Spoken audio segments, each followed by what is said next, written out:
Welcome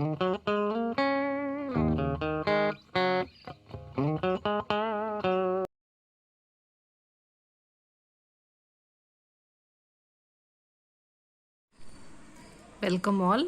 This is unit 3, that is magnetism and magnetic effect of electric current. Today we are going to see about Lorentz force.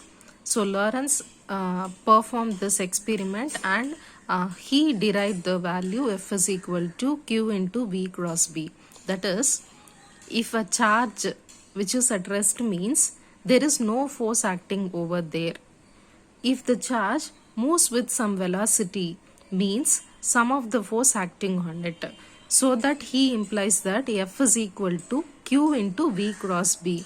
So Lorentz வந்து magnitude form நம்மளுக்கு ஒரு force பத்தியான clear definition என்ன கொடுத்திருக்காங்கன்னா, ஒரு charge வந்து resting பாயிண்ட்ல இருந்தது, அதாவது 0 பொசிஷன்ல இருந்தது ரெஸ்டிங்லனா அங்க எந்த ஃபோர்ஸும் ஆக்ட் ஆகல, அதாவது no force acts on its அப்படின்னு சொல்லியிருக்காரு. At the same time if the charge, அந்த சார்ஜ் வந்து மூவ் ஆச்சு அப்படின்னு சொல்லும் போது, எங்க மேக்னெட்டிக் ஃபீல்டில் மூவ் ஆகுது அப்படின்னு சொல்லும் போது it experiences some force. So அதை நம்ம மேக்னெட்டிக் ஃபோர்ஸ் அப்படின்னு நம்ம எடுத்துக்கலாம். ஜென்ரலாக சொல்ல போனோம்னா, if the charge is moving in both the electric and magnetic fields, அந்த charge electric field as well as the magnetic ஃபீல்டில் மூவ் ஆகுது அப்படின்னு சொல்லும்போது அந்த டோட்டல் ஃபோர்ஸ் தான் நம்ம லொரன்ஸ் பெர்ஃபார்ம் பண்ணியிருக்கிற எக்ஸ்பெரிமெண்ட் வச்சு நம்ம டிரைவ் பண்ணது என்னன்னா F is equal to Q into V cross B.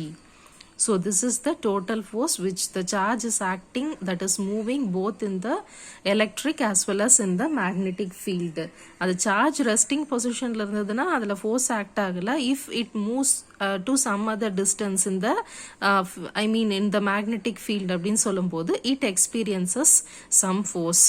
அதை நம்ம electric as well as magneticல எடுத்து ஒரு வேல்யூ எழுதியிருக்கோம். இப்போ இதை எடுத்தாச்சு, லாரன்ஸ் ரெடியூஸ் பண்ண அந்த வேல்யூ நம்ம எடுத்துக்கிட்டோம். இப்போ இதுவே மேக்னிடியூட் அந்த வேல்யூ ஃபார்ம்ல எழுதும்போது if the charge moves means F is equal to, charge is moving in some other direction, both electric and magnetic field means F is equal to BQV. இது மூணுமே இங்க இருக்கு, BQV இருக்கு. அதாவது எப்போ ஃபோர்ஸ் எக்ஸ்பீரியன்ஸ் பண்ணோன்னு சொல்லும் போது அந்த charge magnetic field as well as the electric ஃபீல்டில் மூவ் ஆகும்போது it experiences a force. Magnetic field மட்டும் எடுத்துக்கிட்டாலும் இட் எக்ஸ்பீரியன்சஸ் அ ஃபோர்ஸ். அப்போ அந்த magnitude of the force depends on magnetic field, that charge, அந்த எலக்ட்ரிக் ஃபீல்டை தான் நம்ம சார்ஜ் சொல்கிறோம்.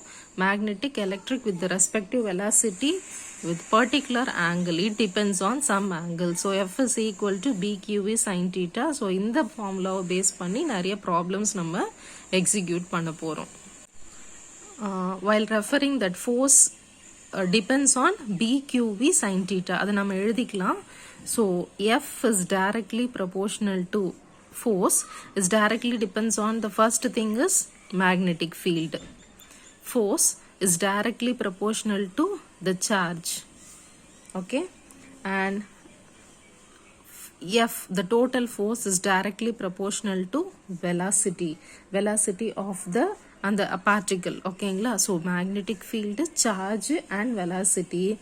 Also the force is directly proportional to the angle. நம்ம எந்த angle எடுத்துக்கிறோம் அப்படின்னு சொல்லும் போது நம்ம ப்ராடக்ட் வைஸ் நம்ம எடுத்துக்குவோம். என்ன ஆங்கிள்னு பார்த்தீங்கன்னா, ஸோ டீட்டா தான் எது அப்படின்னு சொல்லும்போது with the respective magnetic and electric field.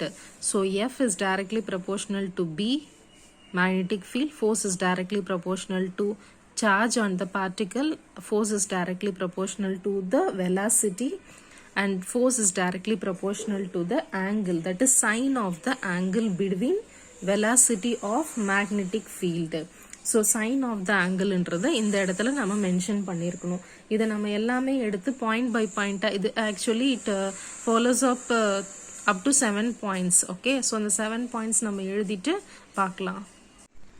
So நம்ம force directly depends on BQV sine theta வரைக்கும் நம்ம ஜஸ்ட் ஒரு நம்மளுக்கு புரிகிற மாதிரி எழுதி வச்சுக்கிட்டோம். இதை எப்படி இங்கே சொல்ல போகிறோம் அப்படின்னா, F means force of the magnitude, it has some value na first சொல்லிருந்தேன்.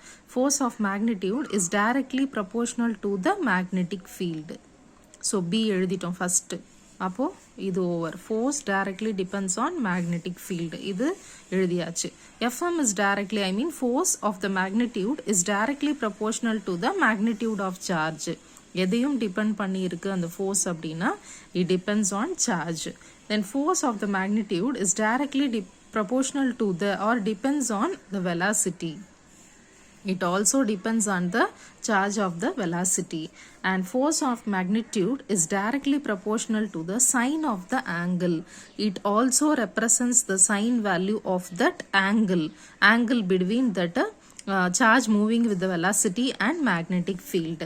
Then the direction of force is perpendicular to velocity-க்கும் magnetic field-க்கும் perpendicular-ஆ இருக்கு அப்படின்னா இதுக்கு ஒரு நம்ம பெஸ்ட் இதை எழுதிக்கலாம்.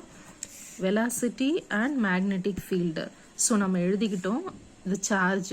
இங்கே சார்ஜ் வந்து ரெஸ்டிங் பொசிஷனில் மூவ் ஆகாமல் இருக்கும்போது அதோட வேல்யூ என்ன அப்படின்னா நம்ம ஜீரோன்னு சொல்கிறோம் ரெஸ்டிங் பொசிஷனில் இருக்கும்போது.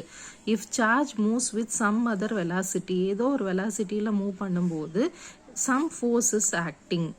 இதுதான் நம்மளுக்கு லாரன்ஸ் சொல்லியிருக்கிற அந்த theme. So it moves means charge move ஆகுது அப்படின்னா இட் எக்ஸ்பீரியன்ஸஸ் சம் ஃபோர்ஸ். அப்போ அந்த வெலாசிட்டி மூவ் ஆகுதுனாவே என்ன நடக்கும், அங்கே velocity is there, the movement is there, kinetic energy is there. அப்போ அந்த வெலாசிட்டியும் மேக்னெட்டிக் ஃபீல்டும் எப்படி இருக்குன்னா ஒன்னோட ஒன்று பெர்பெண்டிகுலராக இருக்குது. Magnetic field means it is velocity like this, it is perpendicular to each other அப்படின்னு சொல்லியிருக்கிறாங்க. எதில் அப்படின்னா நம்ம 5th பாயிண்ட்ல சொல்லியிருக்காங்க. The direction of force is perpendicular to the velocity and magnetic field.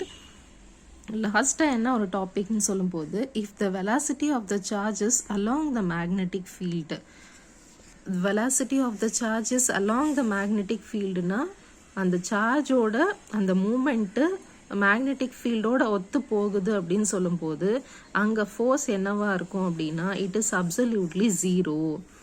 I mean the charge in this sum of the, அதாவது இந்த சார்ஜுக்கு நம்ம அது மூவ் ஆகுதுன்னு சொல்லும்போது it exhibit some velocity. So the velocity of the charge is towards the direction. இப்போ இங்கேருந்து அந்த speed of the charge இப்படியே அந்த மேக்னெட்டிக் ஃபீல்ட் டைரக்ஷன்லேயே போகும்போது அங்கே ஃபோர்ஸ் என்னவா இருக்கும் அப்படின்னா ஜீரோவாக இருக்கும். This is the theme. Okay, so electric and magnetic field both are acting at the same point means the force of the magnitude value is absolutely zero. This is the final theme which the Lorentz produced in this.